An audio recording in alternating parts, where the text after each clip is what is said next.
Bom, gente, trago aqui mais uma notícia para vocês, dessa vez sobre declarações do relator da Previdência na Comissão Especial. Bom, gente, sobre as falas do relator, nós podemos fazer algumas reflexões sobre alguns pontos ditos pelo relator da reforma da Previdência.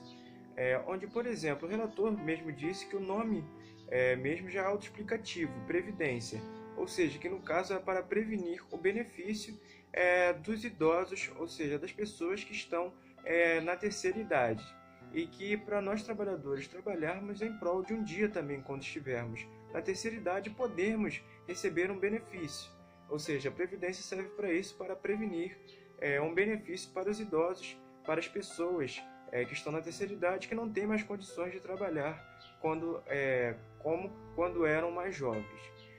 Porém, gente, automaticamente sobre essas falas, como eu disse, temos que fazer algumas reflexões, podemos fazer essas reflexões, onde, por exemplo, alguns pontos propostos, inclusive, para esses idosos. Ou seja, já que é para prevenir um benefício integral, o BPC-Loas, no caso, como está proposto, vai na contramão das falas do nosso relator, do relator da reforma da Previdência na Comissão Especial.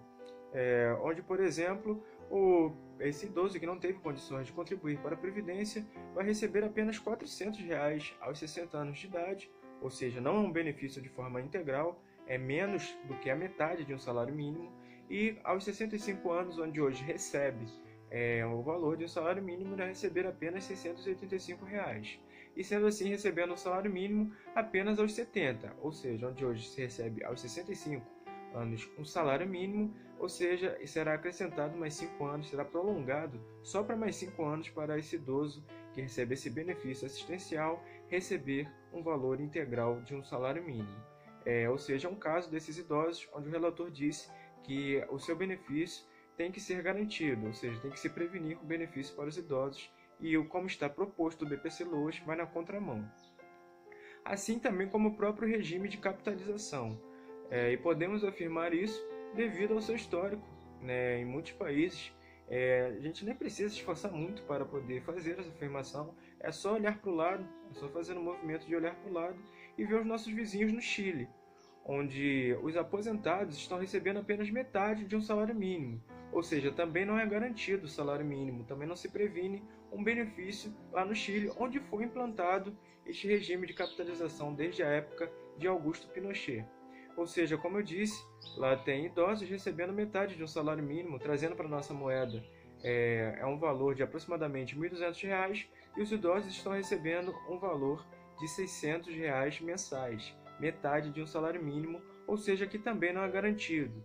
Então temos dois pontos que vão na contramão das falas do relator da Comissão Especial sobre a Previdência, tanto o BPC-Loas como também o regime de capitalização. Bom, gente, em outro momento, o relator disse que talvez a melhor saída possa ser sim a mudança no sistema de repartição para aposentadoria na Previdência Social que temos atualmente, porém que esse sistema seja garantido aí o benefício integralmente, o que acaba mais uma vez indo na contramão do próprio regime de capitalização, como eu já falei, como eu já expliquei anteriormente no próprio vídeo.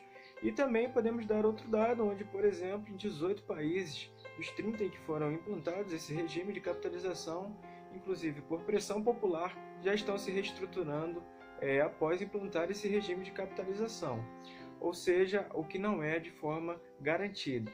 O próprio ministro da Economia, Paulo Guedes, falou anteriormente ainda na CCJ que para ser garantido seria necessário um dispositivo chamado nocional, em que, por exemplo, se o aposentado ao requerer sua aposentadoria e tiver lá um valor, vamos supor, de R$ 600, 700, esse dispositivo nocional daria mais R$ 298 ou R$ 398 ao aposentado, para que se fosse acrescentado ao valor que ele iria requerer a sua aposentadoria, garantindo assim um salário mínimo. Porém, o regime de capitalização proposto na reforma da Previdência não inclui esse dispositivo nacional, que só será incluído no caso de consenso entre parlamentares e a equipe do governo, a equipe econômica do atual governo. Ou seja, o parlamentar disse que pode sim mudar o regime de repartição, mas que seja garantido, o que não é garantido com o que está proposto na reforma da Previdência. Bom, gente, deixarei o vídeo do parlamentar falando na íntegra sobre esses dois pontos, sobre mais alguns pontos desta reforma da Previdência. Peço que assistam esse vídeo até o final, curtem o vídeo se gostarem, compartilhem com seus amigos para que eles possam ter conhecimento sobre esses dois temas e até o próximo vídeo. Samuel. Ministro Paulo Guedes, Rogério Marinho, Bruno Bianco, Rolim, ministro Onix, que está aqui conosco, senhores deputados, eu vou procurar ser muito breve. Todos nós estamos ansiosos aí para ouvi-los, eu especialmente como relator, tanto o governo quanto a cada um de vocês. Mas eu quero apenas fazer algumas considerações sobre o que eu penso um pouquinho do sistema de previdência. Eu penso que uma nação, nós temos que gerar muito empregos para as pessoas, para que elas possam cuidar das nossas crianças, dos nossos idosos e daqueles que não possam trabalhar por invalidez. Crianças, idosos e aqueles que por invalidez não possam trabalhar. Vamos destacar os idosos. Para cuidar deles, nós montamos um sistema de previdência, para nos prevenirmos da terceira idade.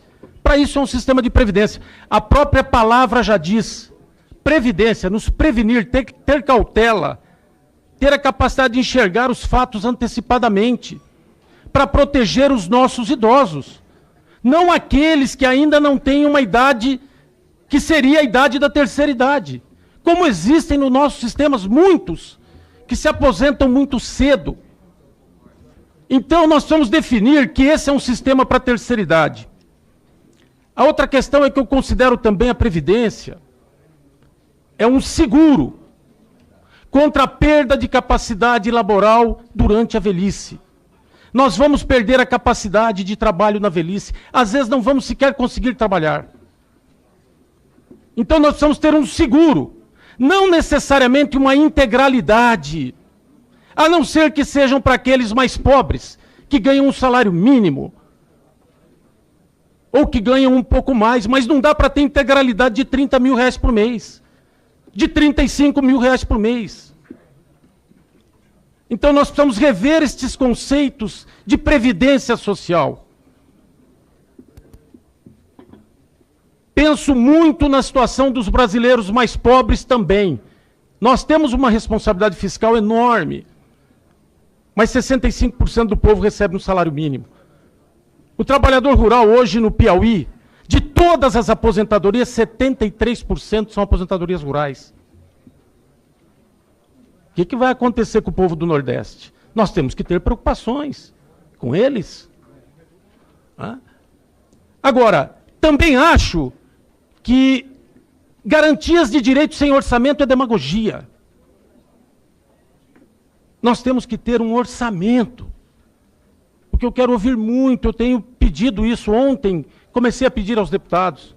Nós precisamos estabelecer um orçamento para a Previdência decente, planejado. Nós estamos vivendo mais. Essa é uma preocupação que o Brasil vai ter que ter com os seus idosos e com a Previdência. Sempre pensando numa rede de proteção social, mas pensando em crescimento, em geração de emprego e mais gente contribuindo para o sistema. Se é que ele ainda vai ser viável, esse de repartição, porque pode ser que não seja mesmo. Tem que partir para um outro individual. Mas com garantias. Não também um sistema ao léu. Quais são as garantias? Porque as pessoas precisam ter garantias de que irão receber. Queria também só, para registrar, sem nenhuma demagogia, nós já dissemos aqui, nós não estamos a serviço do governo, nós estamos a serviço da Câmara Federal. Essa responsabilidade é nossa. Está aqui o presidente Rodrigo Maia, que nos lidera, que tão bem nos lidera. Nós estamos juntos nesse desafio. Nós vamos servir ao Brasil. Não ao governo, ao Brasil. E não haverá cálculo, veja, me preocupa muito a questão dos estados.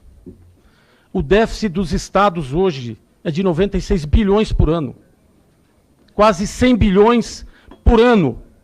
Quase 1,2 trilhões em 10 anos. Só os déficits dos estados. Isso tudo, todas essas questões desequilibram as nossas contas, perdemos credibilidade e não crescemos para gerar emprego, oportunidade e renda. Então me preocupa essa questão E é lógico que a comissão e o plenário terão autonomia para decidir o que fazer, e nós conversaremos muito sobre isso. E não haverá cálculo eleitoral que seja maior. Nós não somos ingênuos, isso aqui é uma casa política. Mas o meu compromisso com vocês é que não haverá cálculo eleitoral que seja maior do que a nossa responsabilidade hoje com o sistema de previdência. Para terminar, eu gostaria muito de ouvir do governo, de vocês, a questão orçamentária, muito, de como nós vamos minimamente parar de pé. Nós precisamos fazer contas. Fazer contas. E ter um produto real e viável para o Brasil. Para terminar, eu acho que nós temos hoje, eu acho que a nossa Previdência foi cheia de puxadinhos. Vai fazendo puxadinho, puxadinho, puxadinho. Eu acho que chegou a hora de nós termos uma Previdência planejada. Minimamente planejada, forte, adequada. Não vai resolver tudo, porque a Previdência ela não resolve o Brasil por si só. Terão que ter outras medidas. Mas sem a Previdência nós estamos fadados ao fracasso. Não haverão outras medidas sem a Previdência. Ela é fundamental. E eu acho que nós estamos no papel aí de cuidador do futuro, garantidor do futuro das aposentadorias. Nós somos esses garantidores. Então, é uma oportunidade que nós temos de fazer um trabalho para valer.